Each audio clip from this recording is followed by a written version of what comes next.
Hey guys, 2017 commence tout juste, c'est le moment de revenir sur 2016 et les meilleures séries. Je vais vous proposer mon top en trois parties. Première partie, les meilleures nouveautés.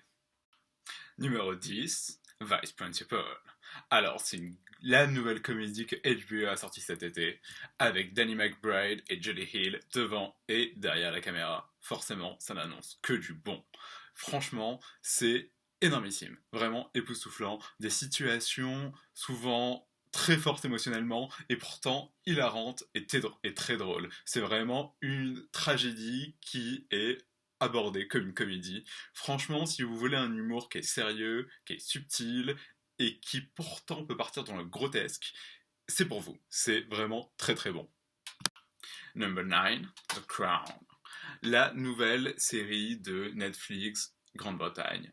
Ils ont fait un très bon travail. Je crois que le budget est à peu près de 13 millions d'épisodes, donc forcément, il y a de l'argent derrière. Ils ont pu faire quelque chose de très bien. C'est franchement très réussi. Ça raconte l'histoire poignante du coup de la reine Elisabeth, qui est encore parmi nous aujourd'hui. Alléluia. Et voilà, la série, je crois qu'ils ont projet de continuer sur plusieurs années et de à chaque fois faire des décennies différentes sur l'histoire de la reine, avec les moments forts. Je pense que ça peut être vachement intéressant, c'est un très gros projet, et le résultat est franchement époustouflant, quoi. Churchill est vraiment génialissime. Numéro 8, American Crime Story.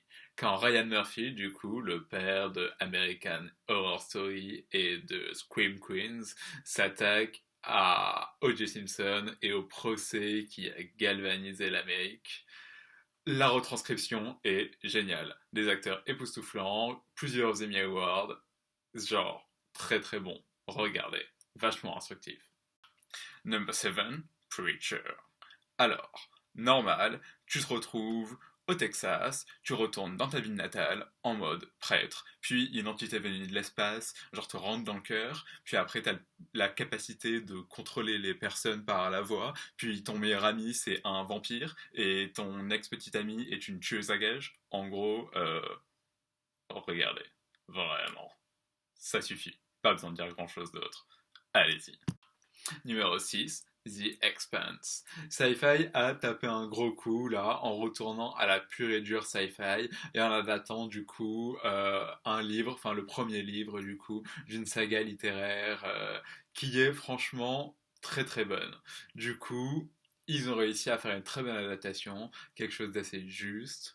Et les personnages sont très bien joués, les acteurs sont très bons, les effets spéciaux sont vachement agréables à regarder, mais je dirais pas très très beau, mais vachement agréable. Et ils ont fait quelque chose de franchement pas mal. Ça vaut le coup d'en parler, ça vaut le coup de se lancer dedans, ça vaut le coup de regarder, surtout que la saison 2 va pas tarder à arriver. Amusez-vous bien. Numéro 5, The OA. Alors la nouveauté de décembre que Netflix nous a sorti un petit peu de nulle part et qui raconte une histoire à vous de choisir. Soit celle d'un ange, soit celle d'une lunatique. L'un ou l'autre. Mais franchement, dans tous les cas, ça vend du rêve. C'est magnifique, c'est raconté comme une poésie, c'est franchement très très beau. Vraiment très très beau. Lancez-vous. Number 4, Dirk Gently Holistics Detective Agency. Ok, le titre est un petit peu long, donc je vais juste m'arrêter à Dirk Gently. Vous m'en voulez pas, hein. Alors, comment expliquer ça? Totalement absurde, totalement crazy, mais génialissime. Je vais vous dire quelques mots. Il y a un petit peu de voyage dans le temps, il y a beaucoup de travail avec de l'électricité. À un moment, ils se retrouvent enfermés dans un labyrinthe qui essaie de les tuer dans le sous-sol. Enfin, franchement, ça résume un peu bien la chose. C'est crazy, c'est vraiment fou, mais c'est génial, vraiment génial. Sorti sur Netflix il y a un mois et demi aussi. Amusez-vous bien. Numéro 3, The Magician. C'est, je pense, l'un de mes gros coups de cœur de l'année. Je m'attendais pas du tout à ça. Et j'en ai pris franchement plein la gueule et j'en redemande encore. La saison 2 arrive le 25 janvier, donc j'ai hâte. Je vais vous reparler de la série probablement dans une autre vidéo avant ça. Mais franchement, ça vaut beaucoup le coup de vous lancer dedans, quoi. C'est très sombre, ça attaque des sujets très sérieux et c'est franchement magique. Number 2, Stranger Things. Alors, je pense pas que j'ai réellement besoin de vous présenter la série. Phénomène international, c'est sorti cet été sur Netflix, et ça a fait le tour. Mais du monde, vraiment, genre, ultra rapidement.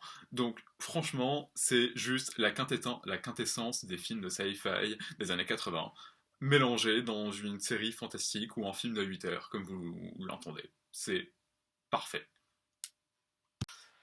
Alors, vraiment, le gros coup de cœur de l'année, numéro 1, Westworld. Ça faisait franchement 1 an et demi que j'attendais. L'ont annoncé il y a quoi? Il y a 2 ans. Ils ont retardé la production. Ils ont des coûts qui sont énormissimes. Premier épisode, 25 millions, rien que ça, pour 1 heure d'image. C'est parfait. Franchement, ils ont fait un travail phénoménal. Les acteurs sont exceptionnels. Et le rendu est genre juste parfait. C'est mind-blowing. C'est ultra intéressant. On passe toute la saison à se demander plus ou moins ce qui se passe et qu'est-ce qu'on est en train de voir et si ce qu'on est en train de voir c'est réellement ce qui se passe. Enfin, c'est franchement bien, c'est franchement bien. J'avais pas ressenti ce thrilling depuis Lost et ça fait plaisir. Alors, on a fait le tour, mais je vais quand même parler de quelques autres séries qui méritent juste d'être mentionnées. On va appeler ça les mentions honorables. Alors, dans le pack des mentions honorables, je vais vous parler vite fait de 3 séries anglaises. Alors, tout d'abord, Class, le spin-off de Doctor Who. Franchement, ils s'en sont sortis très honorablement. Ils auraient pu faire bien pire, c'est nouveau, c'est dans l'univers Who, forcément, bah, il fallait en parler vite fait. Alors, les 2 autres séries anglaises qui méritent d'être mentionnées, c'est quand même des séries historiques, parce que les Anglais sont très très bons là-dedans. Comme j'ai dit tout à l'heure avec The Crown, c'est toujours très juste, c'est toujours très beau, c'est franchement parfait. Ils ont encore fait du très bon travail cette année, la BBC, avec Victoria par exemple, qui donc du coup raconte les débuts de la reine Victoria, peut-être un peu trop centré sur ses amourettes, mais quand même c'est très juste, le travail est très juste et franchement vachement intéressant. Et un cran quand même au-dessus, on va retrouver War and Peace, du coup l'adaptation de Guerre et Paix, le roman de Tolstoï. Et franchement, je pensais pas trop que ça allait m'intéresser. Vous savez, la bourgeoisie, l'époque russe, pendant l'invasion française et tout. Je pensais pas que ça allait être mon trip, et franchement, j'ai vraiment pris mon pied. Pareil, d'une justesse juste parfaite, et c'est franchement, c'est enivrant, c'est vachement intéressant, et je pense que ça vaut le coup de le regarder au moins une fois. Il y a des scènes qui sont éblouissantes. Alors, une autre mention honorable, du coup, on va rester un petit peu à l'étranger, et on va aller voir du côté du Portugal, qui nous ont sorti cette année 3% sur Netflix. Alors, franchement, de la sci-fi, Netflix, Portugal, un petit budget, je pensais pas que ça allait être brillant. Et c'était étonnant, c'était étonnant. Je pourrais pas dire que c'était parfait, je pourrais pas dire que c'était génialissime, mais franchement c'était étonnant, je suis allé au bout avec plaisir, et j'ai même hâte un petit peu de voir la saison 2 et de voir ce que ça peut donner. Donc voilà, l'histoire c'est plus ou moins un Hunger Games. Ish. Mais ça vaut le coup.